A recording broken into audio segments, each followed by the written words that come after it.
So, as I promised you, we're going to be looking at what can help.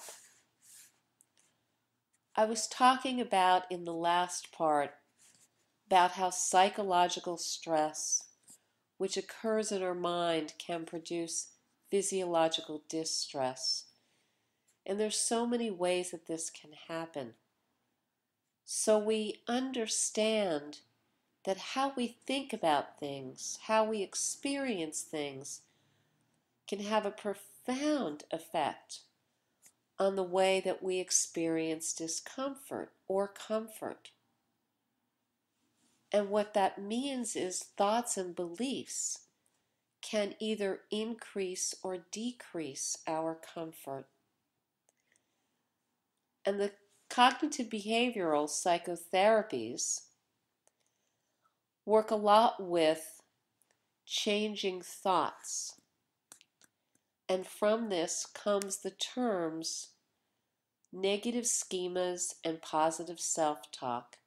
And this is what we're going to be talking about in relationship to pain. So let's take a look at negative schemas. And what are negative schemas? They're beliefs. They're absolutes that we think that keep us trapped, don't give us any options, that aren't helpful. And some examples of these thoughts are, I am always in a lot of pain, or I can't change the pain, nothing will help, nobody understands, I have too much pain to exercise, I can't handle this, I can't because I have pain, I should be able to do this. All of the times that we use, and there's an absolute, all of the times that we use always, can't, nothing, nobody, too much, and should, we're trapping ourselves. We're giving ourselves no other options. And it's natural to have some of these thoughts.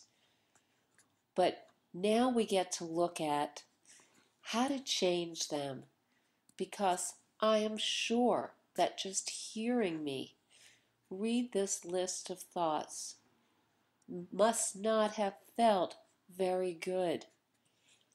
So you can understand if you're going to feel uncomfortable just listening to some of these. Imagine if you own these thoughts and you say them to yourself often. So now we get to go into the solution. Now we get to go into what helps. And that's what we're going to be talking about for the rest of this week. What helps? So just take that deep breath again and know that help is on the way. First, it's often important to understand what might be getting in the way of help. And now you can be open to the help. So let's talk about positive self-talk. Positive self-talk, instead of trapping you, gives you absolute options. And some examples of positive self-talk, some examples of things you think to yourself are, I will notice when I am more comfortable. I am willing to be creative, keep an open mind, and try new things. I will find ways to make it easier.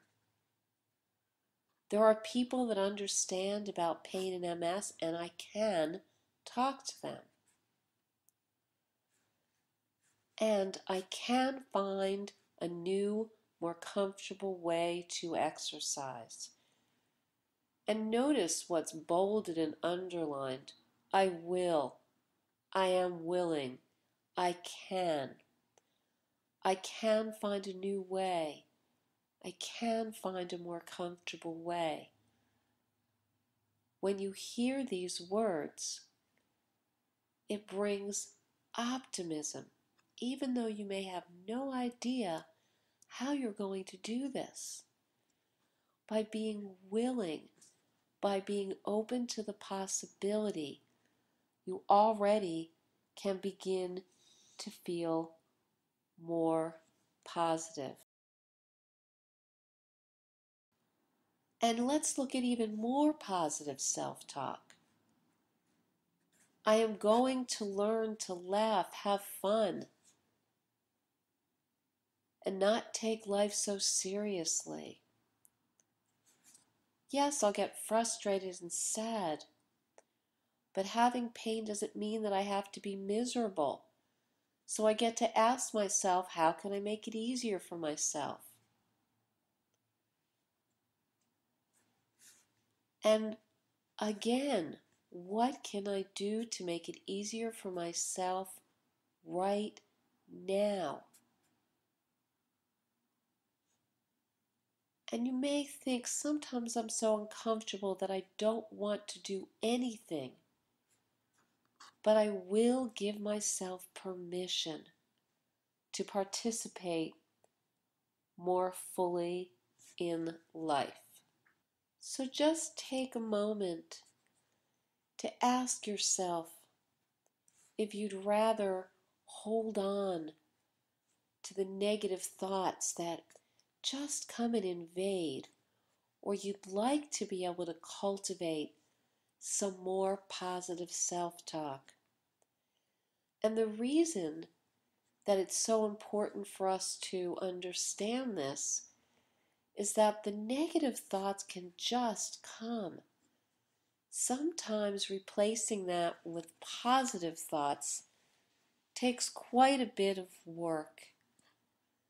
And you can say to yourself, I'm willing to do the work because ultimately it will make it easier for myself to let go of some of these negative evaluations and bring in a more optimistic, kinder, gentler way of talking to myself.